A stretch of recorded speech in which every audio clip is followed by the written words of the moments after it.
In the name of the loving Trinity, Amen. Christian leaders and people of all denominations are flocking to political leaders these days. Whoever is in power gets more visits and representations.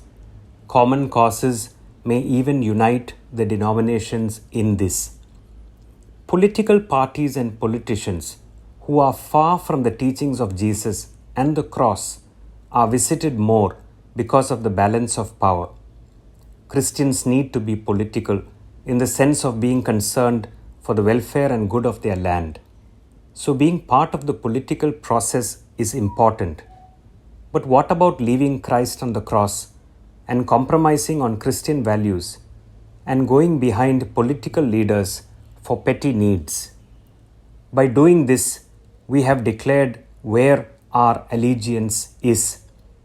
How many political leaders base their service on the teachings of Christ and work selflessly? In St. Luke chapter 13, verse 25, Jesus reminds us that when we knock on the door saying, "Lord, open to us," then in reply he will say to you, "I do not know where you come from." He is the owner of the house, and the denial for entry is because we never strove to be close to God. Christian denominations have more or less stopped preaching on the second coming, judgment, and kingdom of God, and if at all it is preached, it will be for personal gain and not for bringing people close to God and giving them a chance to cross through the narrow door. It is high time we bend our knees and prostrated before God, seeking to be part of God's kingdom.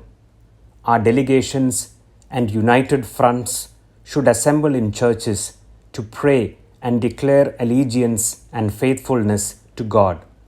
As we pray during Lent, may we not hear the voice of the Lord saying, "I do not know you."